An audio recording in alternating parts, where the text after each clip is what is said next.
الحمد لله رب العالمين والصلاة والسلام على سيد الأنبياء والمرسلين وعلى آله الطيبين الطاهرين وأصحابه الأكرمين أجمعين إلى يوم الدين أما بعد. قال الله تبارك وتعالى في القرآن المجيد والفرقان الحميد: أعوذ بالله من الشيطان الرجيم بسم الله الرحمن الرحيم أن الأرض يرثها عبادي الصالحون. صدق الله مولانا العظيم وصدق رسوله النبي الأمين الكريم ونحن على ذلك لمن الشاهدين والشاكرين والحمد لله رب العالمين. وقال تبارك وتعالى في شأن حبيبه الكريم: إن الله وملائكته يصلون على النبي يا أيها الذين آمنوا صلوا عليه وسلموا تسليما. اللهم صل على سيدنا محمد وعلى آله وصحبه أفضل صلواتك وعدد معلوماتك وبارك وسلم. محمد کی محبت دین حق کی شرط اول ہے. محمد کی محبت دین حق کی شرط اول ہے. اسی میں ہو اگر خامی تو سب کچھ نامکمل ہے. کہ محمد سے وفا تو نے تو ہم تیرے ہیں. یہ جہاں چیز ہے کیا لوح و قلم تیرے ہیں. ہمیں کرنی ہے شہنشاہ بطحا کی رضا جوئی. ہمیں کرنی ہے شہنشاہ بطحا کی رضا جوئی. وہ اپنے ہو گئے تو رحمت پروردگار بنی. اور جس محبت میں آپ اور ہم سب جمع ہیں، ذکر غوث الورا کرنے کے لیے ہم سب حاضر ہیں، اس نسبت کے حوالے سے شہر حیدرآباد دکن کی ممتاز معروف عظیم الشان بزرگ ترین ہستی حضرت سید شاہ شیخین احمد قادری شرطاری کامل رحمۃ اللہ تعالی کیا خوب ارشاد فرماتے ہیں کہ جناب پیر صاحب اب کوئی آقا ہو نہیں سکتا. جناب پیر صاحب کوئی آقا ہو نہیں سکتا. یہ وہ آقا ہیں جن کا مثل پیدا ہو نہیں سکتا. قسم اللہ کی لاکھوں سہاروں کا سہارا ہے، غلام غوث اعظم بے سہارا ہو نہیں سکتا. اور مزے کی چیز ہے کامل محبت غوث اعظم کی، نہیں تو زندگی میں لطف پیدا ہو نہیں سکتا. محترم حاضرین کرام، انوار اسلام نیٹ ورک کے ناظرین، الحمدللہ اللہ تبارک و تعالیٰ کا بے پناہ شکر احسان عظیم ہے کہ اس نے ہم سب کو اپنی بندگی اور اپنے پیارے نبی رحمت راحت کونین صلی اللہ علیہ وسلم کی غلامی کا شرف عطا فرمایا، امت محمدیہ علیہ السلام میں پیدا فرمایا. اور آج کی اس عظیم شب میں ہم سب کو سرکار بغداد قطب ربانی محبوب سبحانی قندیل نورانی حضور سیدنا غوث اعظم حضرت شیخ عبد القادر جیلانی حسنی الحسینی رضی اللہ تعالیٰ عنہ کا ذکر خیر کرنے اور ذکر خیر سننے کی توفیق اور سعادت عطا فرمائے. حضرات محترم، دیکھیے قرآن مجید میں اللہ تبارک و تعالیٰ نے اولیاء کا ذکر کس شان سے فرمایا ہے. اولیاء کی عظمتوں کو بیان کرنا، اولیاء کی شان کو بیان کرنا، یہ خدا کی سنت ہے. رب نے قرآن مجید میں 17ویں پارے میں ارشاد فرمایا: ان الارض یریثها عبادی الصالحون. بے شک جو ہمارے نیک بندے ہوتے ہیں، فرما بردار بندے ہوتے ہیں، ہم ان کو اپنے زمین کا وارث بنا دیتے ہیں. ان کی وراثت کا اعلان اور زمین پر طاقت، قدرت، قوت، اختیار کا اعلان رب نے قرآن میں فرما دیا ہے. لوگ پوچھتے ہیں کہ آپ بزرگوں کے پاس کیوں جاتے ہیں، اولیاء کے پاس کیوں جاتے ہیں؟ یہ ہم اس لیے ہی نہیں جاتے بلکہ اللہ تبارک و تعالیٰ نے ان کو عظمتوں والا مقام عطا فرمایا ہے، شان عطا فرمائی ہے.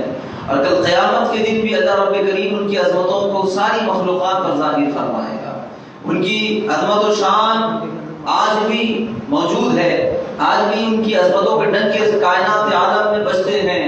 اور یوں عقیدت مند یوں ہی ان کے آستانوں پر حاضر نہیں ہوا کرتے بلکہ اللہ تبارک و تعالیٰ ان کے وسیلے سے لوگوں کی حاجات کو پورا فرماتا ہے. اللہ تبارک و تعالیٰ ان کے توسط سے لوگوں کی مصیبتوں کو دور فرماتے ہیں. اسی وجہ سے لوگ عاشقان اولیاء ان کے آستانوں پر ذوق در ذوق چلے آتے ہیں. ایک حدیث مبارک میرے ذہن میں آ رہی ہے، اس کے بعد ہم سرکار بغداد کی بارگاہ میں خراج عقیدت پیش کریں گے کہ حضرت ابوالحسنات محدث دکن سیدنا عبداللہ شاہ صاحب قبلہ نقشبندی مجدد قادری رحمۃ اللہ تعالی علیہ اپنی معینات تصنیف زجاجۃ المصابیح جلد نمبر 5 میں یہ حدیث مبارک روایت فرماتے ہیں کہ اس کے راوی فرماتے ہیں کہ ایک مرتبہ مولا کائنات سیدنا علی مرتضیٰ شیر خدا رضی اللہ تعالیٰ عنہ کرم اللہ وجہہ کریم کے سامنے اہل شام کا ذکر آیا تو کسی نے آپ سے عرض کیا کہ آپ اہل شام پر لعنت فرمائیے، اہل شام کی برائی کریے. تو مولا کائنات ارشاد فرماتے ہیں شیر خدا کہ لوگوں میں شام والوں کی لعنت نہیں کروں گا، اس لیے کہ میں نے رسول اللہ صلی اللہ علیہ وسلم کو یہ فرماتے ہوئے سنا ہے. میرے نبی نے ارشاد فرمایا کہ ملک شام کی سرزمین اولیاء کی سرزمین ہے، شام کی سرزمین ابدالوں کی سرزمین ہے. ملک شام میں اللہ تبارک و تعالیٰ نے ہر زمانے میں 40 ابدال کو مقرر فرمایا ہے جو ہر دور میں رہتے ہیں. ابدال کون ہیں؟ یہ ابدال اولیاء کا مقام ہے، اور دنیا ولایت میں ایک منصب ہے ابدال کا جس پر اولیاء کو مقرر کیا جاتا ہے، اس منصب پر ولیوں کو بٹھایا جاتا ہے. حضرت شیر خدا مولا کائنات فرماتے ہیں کہ ملک شام میں بلکہ ساری دنیا میں ابدال ہوتے ہیں، اور ملک شام میں صرف اور صرف شام کی سرزمین پر اللہ نے 40 ابدال مقرر فرمائے ہیں جو ہر زمانے میں موجود رہتے ہیں. حضرت علی مرتضیٰ شیر خدا ارشاد فرماتے ہیں کہ اس جماعت اولیاء، اس مقدس اولیاء کی برکت سے اللہ تبارک و تعالی لوگوں کی مصیبت کو دور فرماتا ہے، اللہ تعالیٰ لوگوں کو رزق عطا فرماتا ہے. اللہ تبارک و تعالیٰ ان کے وجود کی برکت سے دشمنوں پر غلبہ عطا فرماتا ہے. ان کے وجود کی برکت سے اللہ تبارک و تعالیٰ لوگوں کی مرادوں کو پورا فرماتا ہے. عزیزان محترم، یہ اعلان کس کا ہے؟ یہ اعلان نبی اسلام کا اعلان ہے، پیغمبر اسلام کا اعلان ہے کہ اللہ رب کریم ابدال کی برکت سے مقدس جماعت اولیاء کے صدقے میں اللہ لوگوں کو رزق عطا فرماتا ہے، ان کی مرادوں کو پورا فرماتا ہے. یہ ابدال کی وجود کی برکت ہے، یہ ولیوں کے وجود کی برکت ہے. یہ دنیا کے کونے کونے میں یاد رکھیے گا کہ آپ کوئی زمانہ ولیوں سے خالی نہیں رہے گا، قیامت تک ولیوں کا سلسلہ رہے گا. آپ کو معلوم ہے رسول کریم صلی اللہ علیہ وسلم ارشاد فرماتے ہیں کہ میری امت میں ہر دور میں ایک جماعت ایسی رہے گی جو حق کی حفاظت کرتی رہے گی. کوئی اس کا ساتھ دے نہ دے، اس جماعت کو کوئی فرق نہیں پڑے گا. ان کے نزدیک مدد کرنے والا اور مدد نہ کرنے والا دونوں برابر ہوں گے. یعنی ان کا مقصد لوگوں کی مدد حاصل کرنا نہیں ہوگا، اور یہ جو مدد نہ کرنے والے لوگ ہوں گے ان کے رویے سے ان کو کوئی فرق نہیں پڑے گا، بلکہ اللہ تبارک و تعالیٰ ان کے وجود کی برکت سے دنیا میں اسلام کو تقویت پہنچاتا رہے گا. ہم سمجھتے ہیں کہ یہ اسلام ہماری وجہ سے واقع ہے، یہ اسلام ہماری وجہ سے پروان چڑھ رہا ہے. میرے بھائی نہیں، بلکہ اللہ تبارک و تعالیٰ جو اسلام کو تقویت عطا فرماتا ہے تو اس کے پیچھے اولیاء اللہ کا بڑا اہم ترین کردار ہوتا ہے.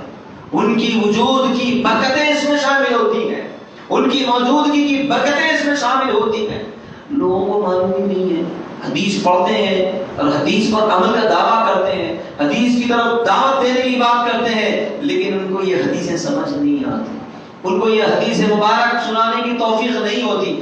عزیزان محترم، دیکھیے علانیہ طور پر رسول اللہ نے فرما دیا کہ اللہ رب کریم یہ مقدس جماعت اولیاء کے وجود کی برکت سے اللہ تعالیٰ مخلوقات کے جائز مرادوں کو پورا فرماتا ہے. یہ کائنات جو چل رہی نا پورا سسٹم ہے، روحانی سسٹم ہے، جو اللہ نے جس کو جو مقام عطا فرمایا ہے، جو ذمہ داری دی ہے، وہ اولیاء اللہ اپنے طور پر کوئی کام نہیں کرتے، بلکہ اللہ تبارک و تعالیٰ نے ان کو جو ذمہ داریاں تفویض کی ہیں وہ ذمہ داری نبھاتے ہیں، اور ان کے وجود بابرکت کی وجہ سے اللہ رب کریم جو ہے دوسروں کو طاقت اور دوسروں کو جو ہے راحت اور کامیابیوں سے سرفراز فرماتا ہے. ان الارض یرثها عبادی الصالحون، کہ دیکھیے ایک ایسی مقدس جماعت ہے، قرآن مجید میں اللہ نے جب ان کا ذکر فرمایا تو کس شان سے فرمایا؟ جو ہمارے فرما بردار بندے ہیں، نیک بندے ہیں، ہم ان کو زمین کا وارث بنا دیتے ہیں. وارث کس کو بولتے ہیں؟ اب اگر کسی انسان کا انتقال ہو جائے، اگر اس کی کوئی جائیداد ہو تو جائیداد کے مالک کون بنتے ہیں؟ اس کی اولاد جو وارثین ہے، ورثہ اس کی جائیداد کے مالک بن جاتے. جو انتقال کر گیا اب وہ مال اس کا نہیں رہا، اس کے انتقال کرنے کے ساتھ ہی اس کے مال کا مالک فوری طور پر اس کے وارثین بن جاتے ہیں. اب وارثین، وارث بولتے ہیں اس کو کہ اس کو اس مال میں خرچ کرنے کا، بیچنے کا، تبدیل کرنے کا، تعمیر کرنے کا یا کسی کو تحفے میں دے دینے کا اس کو اختیار ہوتا ہے، اسی کو وارث بولتے ہیں. اختیار والے کو وارث بولتے ہیں، کہ جس کو اختیار نہیں ہے اس کو وارث نہیں کہا جاتا. تو یہ عقل کے اعتبار سے اگر آپ سمجھنے کی کوشش کریں تو بڑی موٹی بات ہے، بہت بڑی گہری بات نہیں ہے کہ وارث وہ ہوتا ہے جو اختیار والا ہوتا ہے. اور یہاں پر اللہ رب کریم نے زمین کے وراثت کا اعلان کس کی طرف منسوخ فرمایا؟ صالحین کی طرف، اولیاء اللہ کی طرف، متقی پرہیزگار بندوں کی طرف. جب عام متقی پرہیزگار بندوں کی یہ شان ہے کہ اللہ نے ان کو اپنے زمین کا وارث بنا دیا، تو ولیوں کے تاجدار، تاجدار ولایت سرکار غوث الورا کے اختیار کا عالم کیا ہوگا؟ کبھی سوچا؟ اللہ اللہ. حضرات محترم، حضور سیدنا غوث العالم دستگیر رضی اللہ تعالیٰ عنہ کا ہم ذکر خیر کر رہے ہیں. حضور غوث العالم دستگیر رضی اللہ تعالیٰ عنہ سادات حسنی، سادات حسینی میں بڑے عظیم المرتبت، عظیم الشان ہستی گزرے. کیسی ہستی ہے؟ اگر حضور غوث العالم دستگیر رضی اللہ تعالیٰ کے عظمت و مقام کو اگر مختصر لفظوں میں اگر بیان کرنا ہو تو یوں بھی کہا جا سکتا ہے کہ غوث اعظم درمیان اولیاء چو محمد درمیان انبیاء. یعنی جماعت انبیاء میں رسول کریم علیہ السلام کو اللہ نے جو عظمتیں عطا فرمائی، جو شان عطا فرمائی ہے، اللہ نے وہی عظمت، وہی شان جماعت اولیاء میں غوث اعظم کو عطا فرمائی. ایک طرف رب کریم نے نبیوں کی جماعت میں رسول اللہ کو اگر نبیوں کا امام بنایا تو غوث اعظم کو ولیوں کی جماعت میں ولیوں کا امام بنا دیا، ولیوں کا تاجدار بنا دیا. تاجدار ولایت یہ سیدنا غوث العالم دستگیر رضی اللہ تعالیٰ کی ہے. بڑے عظیم ترین ہستی. اور آپ یاد رکھیے کہ حضور سیدنا غوث العالم دستگیر رضی اللہ تعالیٰ عنہ پیدائشی ولی ہے، ماں پیٹ سے ولی ہے. بلکہ آپ کے دنیا میں آنے سے پہلے ہی ایک زمانے قبل ہی وقت کے بڑے بڑے اولیاء نے، بڑے بڑی عظیم المرتبت روحانی شخصیات نے آپ کے آنے کی پیش گوئی فرمائی اور آپ کے آنے کا تذکرہ فرمایا ہے. سرکار سیدنا غوث العالم دستگیر رضی اللہ تعالیٰ عنہ فرماتے ہیں مجھے بچپنے میں ہی میری ولایت کا خود کو علم ہو چکا تھا. مجھے فرشتے نظر آتے تھے جو میری ولایت کی گواہی دیا کرتے تھے، میرے ولی ہونے کا اعلان کرتے تھے. مخلوقات کے سامنے جب میں گزرتا، لوگوں کے سامنے گزرتا تو یہ فرشتے نوری مخلوق اعلان کرتے لوگوں میں کہ لوگ ہٹ جاؤ، اللہ کے ولی کے گزرنے کے لیے جگہ دو، اللہ کے ولی کے بیٹھنے کے لیے جگہ دو. فرشتوں کی طرف سے یہ اعلان ہوا کرتا تھا. اللہ اللہ. یہ غوث العالم دستگیر رضی اللہ تعالیٰ عنہ بڑی عظمتیں اللہ نے سرکار بڑے پیر دستگیر رضی اللہ تعالیٰ عنہ کو عطا فرمائی ہے. الحمدللہ ایسی عظیم نسبت کے ساتھ ہم بیٹھے ہیں تو یقیناً تجدید نعمت کے طور پر ہم یہ اعلان کرتے ہیں کہ میں قادری ہوں، شکر ہے رب قدیر کا، دامن ہے میرے ہاتھ میں پیران پیر کا. مبارکباد ان کے لیے جو غوث العالم دستگیر رضی اللہ تعالیٰ کے دامن کرم سے وابستہ ہیں. کسی بھی سلسلے میں ہوں گے لیکن عقیدت تو برابر غوث العالم سے رضی اللہ سے برابر رہے. کیوں نہ ہو؟ اس لیے کہ جب حضور سیدنا غوث العالم دستگیر رضی اللہ تعالیٰ عنہ بغداد کی سرزمین پر تشریف فرما ہو کر یہ اعلان فرمائے قدمی ہادی علی رقبتی کل ولی اللہ، کہ میرا یہ قدم ہر ولی کی گردن پر ہوگا. غوث اعظم کے مقام اور مرتبے کی بات ہو رہی ہے. غوث اعظم دستگیر رضی اللہ تعالیٰ عنہ کا مقام و مرتبہ کیا ہے اس اعلان سے سمجھیے. جب سرکار بغداد نے اعلان کیا کہ قدمی ہادی علی رقبتی کل ولی اللہ، میرا یہ قدم ہر ولی کی گردن پر ہوگا، تو دنیا ولایت کے ہر ولی اس وقت جہاں پر بھی موجود تھے جب انہوں نے اس اعلان کو سماعت کیا تو اپنے مقام پر موجود رہ کر فوراً ٹھہر گئے اور ادب سے اپنی گردن جھکائی. ہر ولی نے اپنی گردن جھکائی اور اسی لمحہ سرکار غریب نواز رحمۃ اللہ تعالی خراسان کی وادیوں پہاڑیوں میں مراقبے میں مصروف تھے. جیسے یہ اعلان سنا سرکار بغداد کا اسی وقت متوجہ ہوئے اور ادب و احترام کے ساتھ ٹھہر کر اپنی گردن جھکائی اور عرض کرتے ہیں سرکار بغداد کی بارگاہ میں کہ یا شیخ عبد القادر جیلانی، آپ کا قدم صرف میری گردن پر ہی نہیں بلکہ میری آنکھ پر، میری آنکھ کی پتلیوں پر آپ کا قدم. حضور غوث اعظم ایسے مسکرائے اور اتنا خوش ہوئے اور اعلان فرما دیے کہ دنیا ولایت میں سب نے ادب کیا، احترام کیا. ان سارے جماعت اولیاء میں غیاث الدین کے بیٹے معین الدین نے ادب و احترام میں سب پر بازی مار لی ہے، اور اسی لیے ہم خوش ہو کر ہندوستان کی ولایت اور ہندوستان کی بادشاہت سے ان کو سرفراز کر دیتے ہیں. حضور غریب نواز رضی اللہ تعالیٰ عنہ سلطان الہند بنا دیے گئے، ہندوستان کے بادشاہ بنا دیے گئے، ہندوستان کی روحانیت کے بادشاہ بنا دیے گئے. سبحان اللہ. عزیزان ملت اسلامیہ، حضور سیدنا غوث اعظم دستگیر رضی اللہ تعالیٰ عنہ کا جو حال تھا وہ علم کی طرف ابتدائی طور پر متوجہ ہوئے. وقت کے علماء سے آپ نے علم حاصل فرمایا، بغداد کی سرزمین پر تشریف لائے، مدرسہ نظامیہ میں داخلہ حاصل فرمایا. علوم و فنون اس دور میں جتنے تھے آپ نے اس پر محنت فرمائی، اس کو حاصل فرمایا، بلکہ کمال حاصل فرمایا.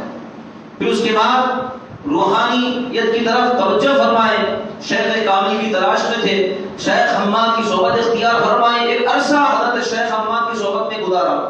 حضرت شیخ حماد کے بعد حضرت ابو سعید مبارک مخزومی علیہ الرحمہ کی خدمت میں بے پناہ اپنے وقت گزارا، اور حضرت ابو سعید مبارک مخزومی کے ہاتھ پر آپ نے بیعت فرمائی. مرید ہوئے باقاعدہ حضرت شیخ عبد القادر جیلانی، اور حضرت ابو سعید مبارک مخزومی رحمۃ اللہ تعالی علیہ نے آپ کے سر پر دستار فضیلت سے دستار سجائی اور خلقہ خلافت باطنی نعمتوں سے جو کچھ ان کو ملی تھی وہ حوالے فرمایا. اور خلقہ جب پہنایا جا رہا تھا اس وقت آپ نے یہ اعلان فرمایا کہ اے عبد القادر، یہ جو امانت آپ کے سپرد کی جا رہی ہے یہ وہ خلقہ ہے جو رسول کریم صلی اللہ علیہ وسلم نے حضرت علی مرتضی امام المشارق والمغارب سیدنا علی بن ابی طالب کو پہنایا تھا.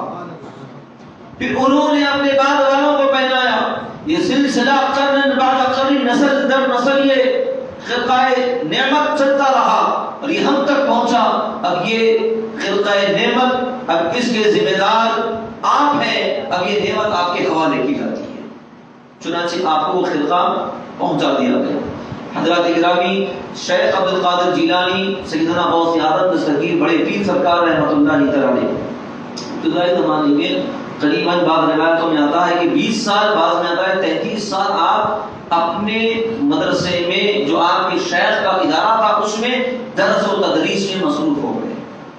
حضرت شیخ عبد القادر جیلانی سرکار بڑے پیر سرکار جو علوم و فنون میں جو دسترس حاصل کی اس کا نتیجہ یہ تھا کہ روزانہ 14 علوم میں تعلیم دیا کرتے تھے. 14 علوم میں تعلیم دیا کرتے تھے. طلبہ آپ کے پاس آتے تھے، علم دین حاصل کرتے تھے. وہ صرف علم حاصل نہیں کرتے تھے، وہ صرف الفاظ کی گہرائی حاصل نہیں کرتے تھے، بلکہ ان کے سینوں میں علم کے ساتھ ساتھ معرفت الہی بھی پیدا کیا جاتا تھا. وہ علم کی گہرائی کو بھی سمجھتے تھے اور خدا کی راز سے بھی واقفیت حاصل کیا کرتے تھے. ایسا علم حضور سرکار بغداد کی برکات سے ان کو حاصل ہوا کرتا تھا. سرکار بڑے پیر سید رضی اللہ تعالیٰ یہ کئی سال تک درس و تدریس سے مصروف رہے، اور اس کے بعد آپ کے شیخ نے کہا کہ اب آپ کو بعد نصیحت کرنی چاہیے. چنانچہ شیخ کامل کے حکم پر، ارشاد پر آپ نے لوگوں کو عام بعض نصیحت شروع فرما دی. تفصیلات میں نہیں جا رہا بالکل اختصار کے ساتھ کہ آپ نے لوگوں کو بعض نصیحت شروع فرمائی. اور اس کے بعد آپ دیکھیے گا کہ حضور بڑے پیر جب بیان کرنے کے لیے آتے تو جب محفل کا جو انتظام کیسا ہوتا من مطابق، سرکار بڑے پیر اگر کسی مقام پر بیان فرما رہے ہیں تو سب سے پہلے آپ کے لیے منبر لگوایا جاتا کہ جہاں پر آپ تشریف ہوا کرتے تھے. تو آپ جب منبر پر تشریف فرما ہوتے تو پھر آپ کی ہیبت، آپ کی علمی جلالت کا یہ اثر ہوتا کہ لوگوں پر ایک ہیبت طاری ہو جاتی، ایک خوف طاری ہو جاتا تھا. ان کی ساری توجہات آپ کی طرف ہو جایا کرتی تھی، ذہنوں میں کوئی خیال منتشر نہیں ہوتا تھا۔ جیسے ہی سرکار بغداد لوگوں کے درمیان میں تشریف فرما ہوتے، سب پر ہیبت طاری ہو جاتی اور سب کے خیالات حضور بڑے پیر کی طرف متوجہ ہوتے۔ اللہ اللہ۔ اور آپ کی مجلس وعظ میں جب آپ ارشاد فرماتے، حال یہ ہوتا کہ کوئی گناہوں سے توبہ کرتا، کوئی اسلام کی نعمت سے سرفراز ہوتا، اور کوئی ظلم سے اپنے آپ کو روکنے کی نیت کر لیتا، اور اگر کوئی غیر مسلمین آتے تو اسلام کی دعوت سے مالا مال ہو جاتے، اور بعض کی تو حالت یہ ہو جاتی کہ وہ ان سے چیخیں نکل جاتی اور وہ وہاں سے چیخیں مارتے، لباس پھاڑ لیتے اور جنگلوں کی طرف چلے جاتے۔ تو یہ آپ کی مجلس وعظ کے اثرات لوگوں پر ہوا کرتے تھے۔ اللہ اکبر۔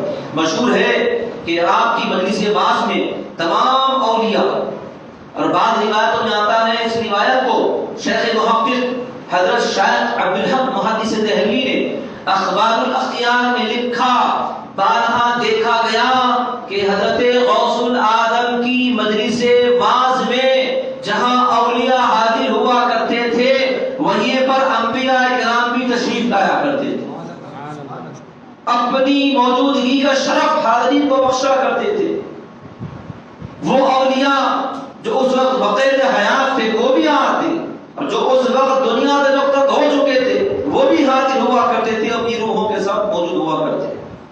اسی طرح میں آپ کو بتاؤں، بڑے پیر سرکار کی مجلس وعظ کا یہ حال ہوتا، کئی بار ایسے ہوتا کہ خود سرکار مدینہ اپنے شہزادے، اپنے لخت جگر کی محفل کو چاند لگانے کے لیے حضور خود بنفس نبی تشریف لایا کرتے تھے، اور نور کی بارش اس محفل پر نازل ہوا کرتی۔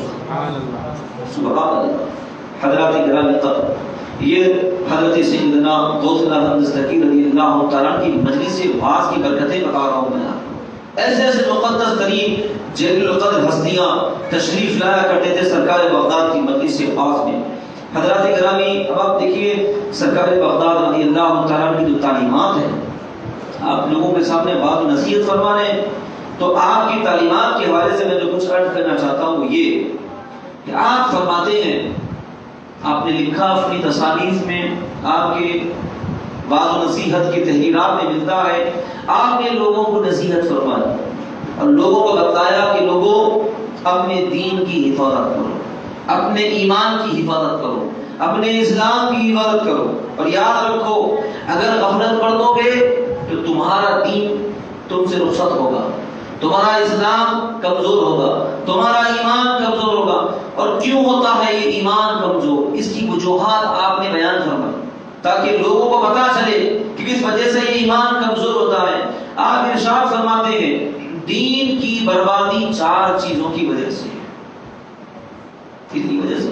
4 چیزوں کی وجہ سے دین کی بربادی ہوتی ہے۔ آپ فرماتے ہیں سب سے پہلے جس کی وجہ سے دین برباد ہوتا ہے وہ یہ کہ جو علم تم نے پڑھا، علم حاصل کیا، علم کو پڑھا، اگر تم نے اس پر عمل نہیں کیا اس کی وجہ سے بھی دین برباد ہوتا ہے، اس کی وجہ سے بھی ایمان کمزور ہوتا ہے۔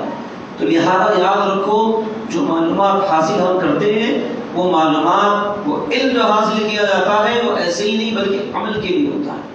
اگر ہم اس کو حاصل کرنے کے بعد اگر عمل نہیں کرتے، غفلت برتتے گئے تو پھر نتیجے میں ایمان کمزور ہو جاتا ہے۔ اللہ اکبر۔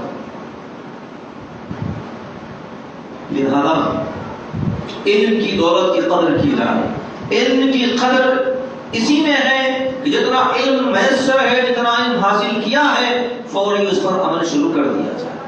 کہ اگر تم نے علم حاصل کرنے کے بعد اس کو نظر انداز کر دیا تو پھر کیا ہوگا؟ جس کی وجہ سے دین برباد ہوگا۔ پھر آپ ارشاد فرماتے ہیں جس چیز کا تمہیں علم نہیں تم اس پر عمل کرتے ہو، یعنی غیر ضروری کے کام کرتے ہو، ایسے کام کرتے ہو تم کو اندازہ نہیں ہے کہ ایسے کئی غلط کام کر دیتے ہو کہ جس کے نقصان کا تم کو پتہ نہیں ہوتا، اس کی وجہ سے بھی دین برباد ہوتا ہے۔ تیسری چیز آپ ارشاد فرماتے ہیں جس کو تم جانتے نہیں تم اس کو حاصل کرتے نہیں۔ مطلب بعض ایسی خوبیاں ہیں، بعض ایسی اچھائیاں ہیں جس کو حاصل کرنے کی ضرورت ہے، جس کے بارے میں تم کو معلومات نہیں ہے، تم کو پتا ہے کہ اس کو حاصل کرنے کی ضرورت ہے، تو لہذا تم اس کو حاصل نہیں کرتے، لیکن تمہارا کام یہ ہے کہ تم ضرور اس کو حاصل کرو. تو کام کی چیزیں ہوتی ہے، عمل کی چیزیں ہوتی ہے، تم حاصل نہیں کرتے اور جاہل کے جاہل ہی بنے رہتے ہو. اس کی وجہ سے بھی، جہالت کی وجہ سے بھی دین برباد ہوتا ہے.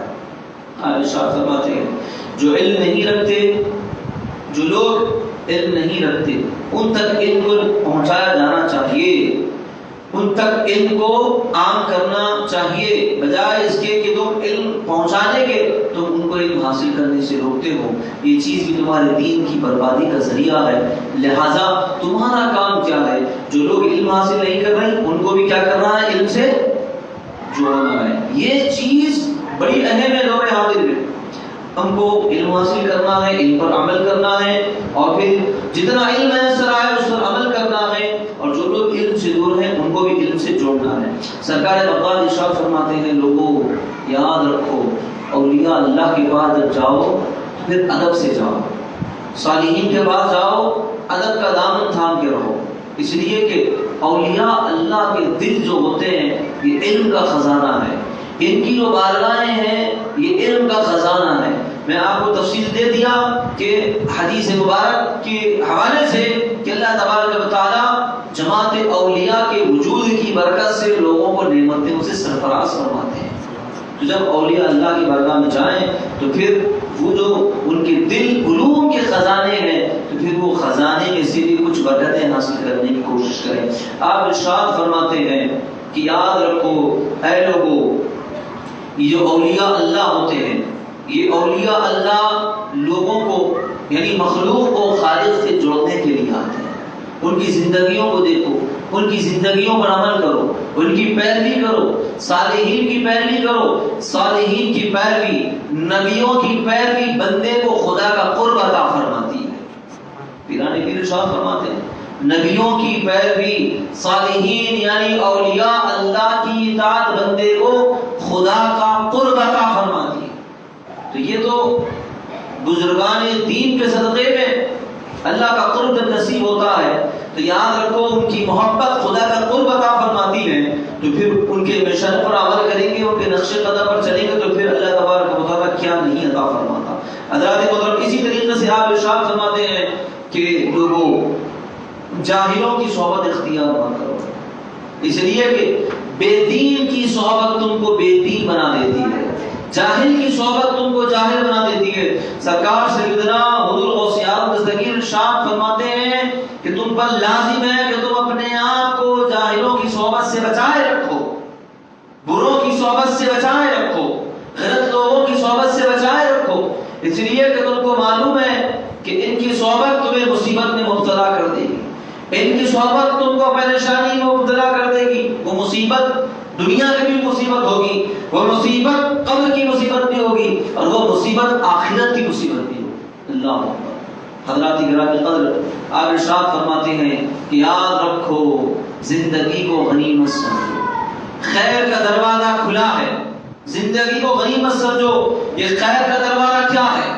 خیر کا دروازہ توبہ کا دروازہ ہے، استغفار کا دروازہ ہے. تم اپنی زندگی کو غنیمت سمجھو. جب تک تمہاری صحت ہے اچھے کام کر لو، جب تک تندرستی ہے نیکی کے کاموں میں سبقت کر جاؤ، جب تک صحت ہے عبادتوں کی کثرت کر لو، مخلوق کی خدمت کر لو. اور یاد رکھ لو یہ جو خیر کا دروازہ جب تک کھلا ہے تمہارے لیے غنیمت ہے، لیکن جب یہ تمہارے لیے دروازہ بند ہو جائے گا تو پھر تمہارے لیے خیر کا دروازہ بھی بند ہو جائے گا. توبہ کا دروازہ کب تک کھلا ہے؟ جب تک تمہاری زندگی ہے، صحت ہے. حضرات گرامی قدر سرکار بغداد نے توجہ دلائی توبہ کی طرف، استغفار کی طرف، نماز کی طرف، عبادت کی طرف، ہاں مخلوق کی خدمت کی طرف. لوگ آج آپ دیکھیے ویلفیئر کے کاموں کی طرف آج دنیا توجہ دے رہی ہے، اور کئی تنظیمیں وجود عمل میں آ رہی ہیں. غریبوں کی مدد، کوئی میڈیکل ہیلپ کر رہا ہے، کوئی کھانے کے ذریعے سے مدد کر رہا ہے، مختلف انداز سے لوگ مدد کرتے ہیں. عزیزان ملت اسلامیہ، حضور سیدنا غوث العالم دستگیر رضی اللہ تعالیٰ عنہ ارشاد فرماتے ہیں کسی ایک بھوکے کے پیٹ میں کھانا پہنچا دینا 1000 مسجدوں کی تعمیر سے بہتر ہے. اللہ 1000 جامع مسجد بنانے سے بہتر ہے. یعنی مسجدوں کی تعمیر تو درست ہے، یقیناً وہ بھی بہت بڑا جو ثواب کا کام ہے، لیکن اللہ تبارک و تعالیٰ کے نزدیک اس سے بھی زیادہ اہمیت والا کام کسی بھوکے کو پیٹ بھر کھانا کھلا دے. معلوم ہے بعض روایت میں ہے کہ فرماتے ہیں آپ کہ خانہ کعبہ پر جو غلاف چڑھانے کے لیے جو فضیلت ہے اس سے بھی زیادہ اہمیت والا عمل یہ ہے کہ کسی بھوکے کو پیٹ بھر کھانا کھلا دیا جائے. یہ آپ کی تعلیمات، یہ آپ ایسے ہی شرط نہیں فرمائیں بلکہ حدیث مبارک کی روشنی میں آپ نے یہ اعلان فرمایا کہ جب حضور سے پوچھا گیا یا رسول اللہ اسلام کیا ہے، اسلام کیا ہے، اسلام کی تعریف کیا ہے، اسلام کے بارے میں ارشاد فرمائیے حضور. تو نبی اسلام نے اعلان فرمایا اطعموا الطعام واشربوا السلام، لوگوں سلام کو عام کرو اور لوگوں کو کھانا کھلاؤ. سلام کو عام کرو، کھانا کھلاؤ. اطعموا الطعام واشربوا السلام. تو حضور نبی رحمت نے کہا کہ اسلام کیا ہے؟ لوگ بھوکوں کو کھانا کھلانا ہی اسلام ہے، کسی کو کھانا کھلانا ہی اسلام ہے. اس کے اندر بھوکے بھی ہیں، امیر بھی، غریب بھی ہے، فقیر بھی ہے، بادشاہ بھی ہے. امیر سے امیر ترین کو بھی اگر آپ کھانا کھلا دیے تو اللہ کے پاس وہی اجر و ثواب ہے جو غریب کو کھلانے کا ثواب. کھانا کھلانا عمل اللہ کے پاس انتہائی محبوب ہے، انتہائی پسندیدہ ہے. سمجھ رہے ہو؟ تو آپ دیکھیے یہ اللہ والوں کی خانقاہ ہیں، بزرگان دین کی خانقاہ ہیں، ان کے آستانوں پہ دیکھیے نیازیں ہوتی ہیں. کیا ہوتا ہے؟ نام نیاز کا ہے، اصل میں لوگوں کو کھانا کھلانا ہے. سرکار غریب نواز کے آستانہ دیکھ لو، بندہ نواز کا آستانہ دیکھ لو، بغداد کی سرزمین پر سرکار بغداد کا روزہ دیکھ لو. وہاں پر کیا ہوتا ہے؟ لوگوں کو بھوکوں کو کھانا کھلایا جاتا ہے. ہزاروں کی تعداد میں لوگ آتے ہیں، کھانا کھا کر جاتے ہیں. اور حضور سیدنا ابو العالم الزکی رضی اللہ تعالیٰ عنہ ہر 11 تاریخ کو 12ویں شب کو اپنی خانقاہ میں نیاز فرماتے تھے سرکار کی. حضور نبی رحمت علیہ السلام کی میلاد کی محفل سجاتے تھے، لوگوں کو کھانا کھلاتے تھے. وہ آپ کا عمل اللہ نے اتنا قبول فرما لیا، وہ عمل اتنا مقبول ہو گیا کہ وہ نیاز جو آپ فرمایا کرتے تھے وہ آپ کی 11ویں سے اللہ نے اس کو مشہور فرما دیا. ان لوگوں نے مشہور نہیں کیا، وہ اللہ نے اس کو مشہور کر دیا. اس کی شہرت عرب میں ہے، عجم میں ہے، ساری دنیا میں آپ کی نیاز کے ڈنکے ہیں اور آپ کی نیاز منائی جاتی ہے اور اس کو لوگ قائم کرتے ہیں اور لوگوں کو کھانا کھلاتے ہیں اور اسلام کی بڑی خدمت کیا کرتے ہیں. عزیزان ملت اسلامیہ، حضور سیدنا غوث اعظم الزکی رضی اللہ تعالیٰ عنہ وہ عظیم ترین ہستی ہے. میں آپ کو بتاؤں ذات تو بڑی عظمت والی ذات کا حال کیا ہے آپ خالی میں نام کی برکت بتا دیتا ہوں. نام کی برکت کیا ہے اس سے ہم ذات کا اندازہ لگا لوں. میرے جد کریم قطب الاقطاب سید السادہ حضرت سید حسین جلال الدین جلال الحق مخدوم جہانیہ جہانگیر بخاری سہروردی رحمۃ اللہ تعالی، حضرت مخدوم جہانیہ جہانگیر بخاری رحمۃ اللہ تعالی جو امام حسین کی آل پاک سے، امام حسین کی اولاد سے. ایک مرتبہ آپ مسجد میں عبادت میں مصروف تھے کہ اچانک وہاں پر آگ لگ گئی. لوگ بھاگنے لگے، دیکھتے ہی دیکھتے آگ شعلوں میں تبدیل ہو گئی. لوگ اپنی جان کی حفاظت میں مصروف رہے. آپ اس طرح متوجہ ہو گئے اور متوجہ ہو کر آپ نے ایک مٹھی پر مٹی اٹھائی اور اس کے بعد یا شیخ عبد القادر جیلانی بسم اللہ علی نیت عبد القادر پڑھا اور اس کے بعد آگ کی طرف آپ نے اس مٹی کو پھینک دیا. جیسے ہی سرکار پیران پیر کا نام لے کر اس آگ میں مٹی کو داخل کرنا تھا، نام غوث الورا کی برکت سے دیکھتے ہی دیکھتے ساری آگ بجھ گئی. ساری آگ بجھ گئی. ابھی مخدوم جہانیہ جہانگیر علیہ رحمت اللہ بھی بہت بڑی روحانی شخصیت ہے. سلسلہ سہروردیہ کے بزرگ ترین شخصیت سہروردی سلسلے کے شیخ ہیں کہ یہ اپنے سلسلے کے ہو کے سہروردی سلسلے کے شیخ ہو کے سرکار غوث العالم دستگیر رضی اللہ تعالیٰ سے عقیدت اور محبت کا اظہار فرما رہے ہیں. یہ غوث الورا سرکار بغداد کے نام پاک کی یہ تاثیر ہے تو پھر ذات غوث العالم کا حال کیا ہوگا.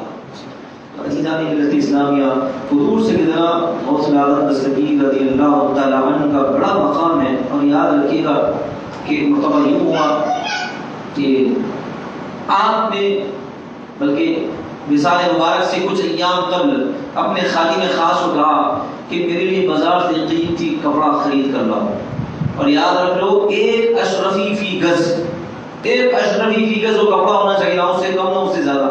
چنانچہ وہ خادم گیا بازار سے وہ کپڑا جب خریدا، جب اس کے سامنے رکھا کہ ایک اشرفی فی گز یہ قیمتی کپڑا مجھے چاہیے، اس سے کم نہ اس سے زیادہ، تو اس کپڑا جو فروخت کرنے والا تھا، دکاندار تاجر تھا، اس کے دل میں خیال آیا کہ بھئی یہ بڑے پیر غوث اعظم دستگیر لے رہے ہیں تو یہ تو بادشاہوں جیسا شوق ہو گیا۔ تو اب بغداد کے شیخ عبد القادر جیلانی اگر یہ کپڑا لے گا تو پھر بادشاہ کا پہنے گا، اس زمانے کا سب سے قیمتی کپڑا تھا وہ، اگر بڑے پیر یہ لے لے تو بادشاہ کیا کرے گا؟ اس کے دل میں بات خیال آئی اور اس نے کپڑا دے دیا۔ تو جیسے خیال آیا تو پھر حال یہ ہوا کہ اچانک غیب سے اس کو ٹھوکر لگی اور کیڑا چبھ گیا اور اس کا زخم بڑھ گیا۔ اور جب اس کو احساس ہوا کہ ہو سکتا ہے کہ میں نے دل میں جو خیال غوث اعظم کے بارے میں لایا تھا شاید اس کی وجہ سے مجھے غیبی مار پڑی گئے، تو وہ حضور غوث اعظم کی خدمت میں حاضر ہوا اور اس نے کہا کہ میرے ساتھ یہ معاملہ ہوا ہے، آپ اس کا کچھ حل فرمائیے۔ تو آپ نے فرمایا کہ اے ابی الفضل، تم نے اپنے دل میں ہم پر کیوں اعتراض کیا؟ تم نے اپنے دل میں ہم پر کیوں اعتراض کیا؟ یاد رکھو تم سمجھتے ہو کہ یہ میں نے اپنی مرضی سے پہنا ہے، خدا کی قسم یہ کپڑا میں نے اپنی مرضی سے نہیں پہنا، بلکہ پروردگار کی قسم یہ کپڑا اس وقت تک میں نے پہننے کا ارادہ نہیں کیا جب تک کہ یہ اللہ تبارک و تعالیٰ نے کہا کہ عبد القادر تجھے اس حق کی قسم جو میرا تجھ پر ہے وہ کپڑا پہن جو ایک اشرفی گز والا ہو۔ یہ اعلان، یہ وعدہ اور یہ حکم اللہ کا تھا اور حکم خدا پر میں نے اس پر عمل کیا۔ تو سمجھتا ہے کہ میں نے اپنی مرضی سے پہنا؟ اللہ اکبر۔ اس کے بعد آپ فرماتے ہیں سرکار بغداد نے اس کی طرف توجہ فرمائی اور پھر اس کے بعد اس کا جو زخم تھا وہ دور ہو گیا، اس کی تکلیف ختم ہو گئی۔ عزیزان محترم، اس واقعے سے بزرگان دین یہ پیغام دیتے ہیں کہ حضور سیدنا غوث الاعظم دستگیر رضی اللہ تعالیٰ عنہ لوگوں کے دلوں کے احوال کو بھی جانتے تھے۔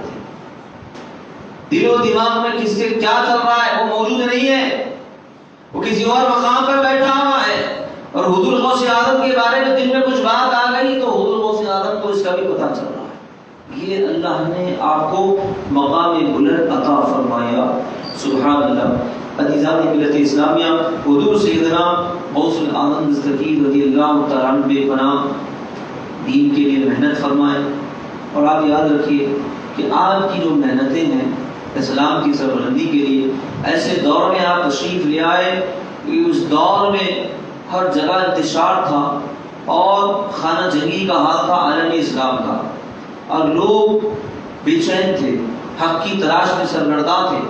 ایسے نازک دور میں سرکار بغداد تشریف لاتے ہیں اور لوگوں کی رہنمائی فرماتے ہیں، اور جو بدعقیدگیاں، جو بے دینی، بے راہبی عام ہو چکی تھی، آپ نے اپنی محنت، اپنے تصرفات، اپنی کرامات سے آپ نے لوگوں پر ایسا اثر ڈالا کہ لوگ دیندار بن گئے، اور جو دین سے دور تھے وہ دین پر عمل کرنے والے بن گئے، اور جو دین سے نفرت کرتے تھے وہ دین سے محبت کرنے والے بن گئے۔ اسی لیے آپ کو محی الدین کہا جاتا ہے، دین کو زندہ کرنے والی ذات۔ آپ نے دین کو دوبارہ زندہ فرمایا، دین کو، شریعت کو دوبارہ منظم فرمایا، اور پھر اس کے بعد حق کے پرچم کو سربلند فرمایا، اسلام کا بول بالا فرمایا، اور اللہ تبارک و تعالیٰ نے آپ کے ذریعے سے اسلام کو طاقت عطا فرمائی ہے، اسلام کو قوت عطا فرمائی ہے، اور اسلام کو اللہ نے مضبوطی عطا فرمائی۔ یہ سرکار بغداد کا تصرف تھا، سرکار بغداد کا اثر تھا۔ اور اس زمانے میں لوگ بڑے بڑے ایسے آ گئے تھے علم کے نام پر، بڑے بڑے علماء فلسفے کے نام پر، علم کے نام پر، درائی کے نام پر بے دینی عام کی جا رہی تھی۔ ایسے نازک دور میں سرکار بغداد نے ایک ایک دلیل کی کمر توڑ دی کہ دلیل کا آپ نے مدلل جواب ارشاد فرمایا، کیونکہ علم کے نام پر لوگوں کو گمراہ کیا جا رہا تھا، علم کے نام پر۔ اور کیسا علم تھا؟ حضور غوث الاعظم دستگیر کا۔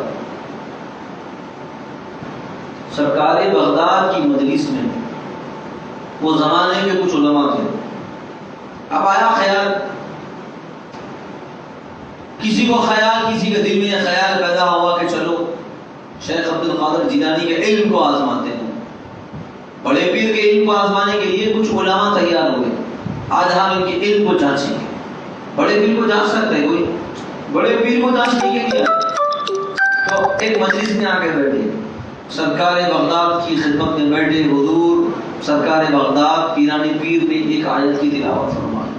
آپ نے اس کا ترجمہ کیا، اس کی تفسیر پیش کی. ایک تفسیر، دو تفسیر، تین تفسیر، چار تفسیر. غرض کے جو سوال کرنے والے آئے تھے جتنے ان کو تفسیریں معلوم تھی، ان کے پوچھنے سے پہلے، ان کے پوچھے بغیر غوث اعظم نے وہ ساری تفسیریں بیان فرما دی. سبحان اللہ.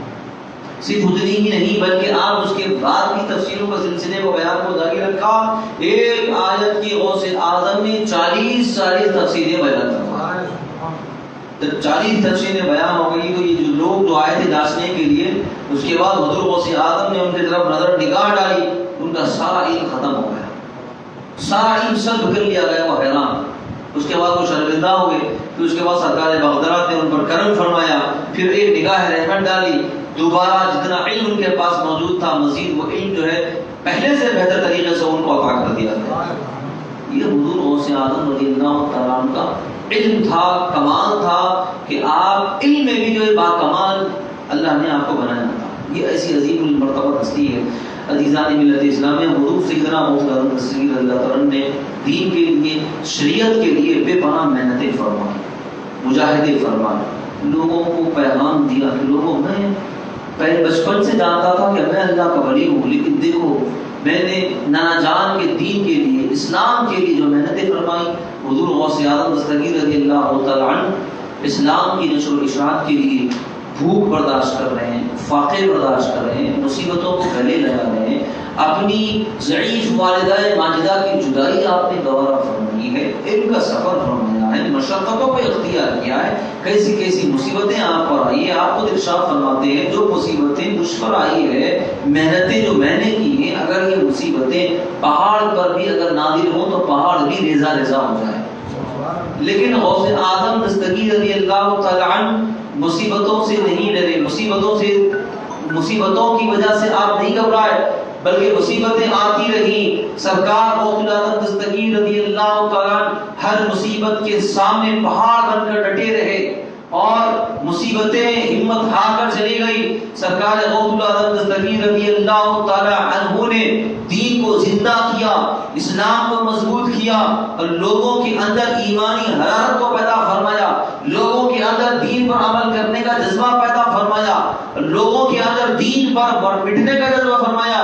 غوث اعظم کی ذات کوئی معمولی ذات نہیں ہے. غوث اعظم اس ذات کو کہتے ہیں کہ جس ذات کی وجہ سے کئی لوگ دین پر عمل کرنے والے بنے، اپنے آپ کو دین پر قربان کرنے کا جذبہ ان کے اندر پیدا ہوا.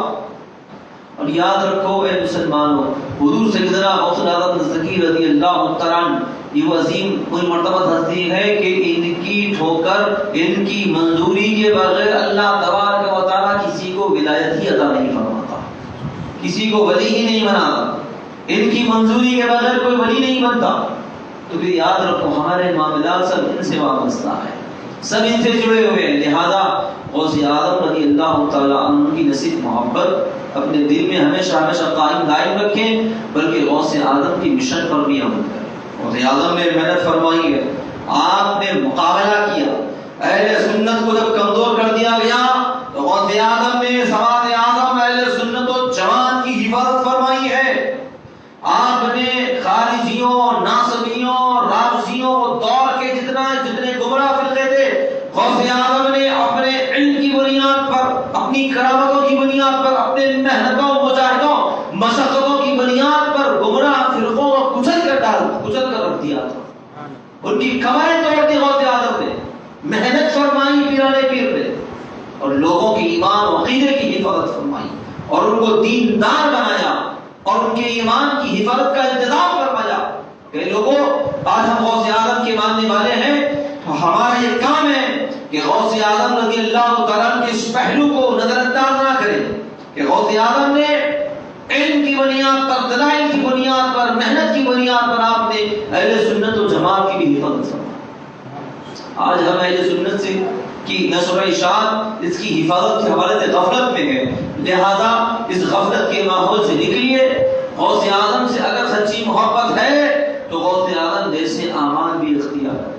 غوث اعظم کی جو تعلیمات ہے، تو غوث اعظم نے ہم سے جو خطاب فرمایا ہے، جو ارشاد فرمایا ہے، جس چیز کا مطالبہ کیا ہے، ان تعلیمات کو سمجھے اور اس پر عمل کرنے کی کوشش کریں۔ اور جو نسبت ملی ہے، نسبت غوث البرا، نسبت غوثیت مآب، یہ نسبت کوئی معمولی نسبت نہیں ہے، یہ بڑی نسبت ہے اور یہ ایسی عظیم ترین نسبت ہے کہ یقیناً جس کو مل جاتی ہے وہ نصیب والا ہوتا ہے، نصیب والا ہوتا ہے۔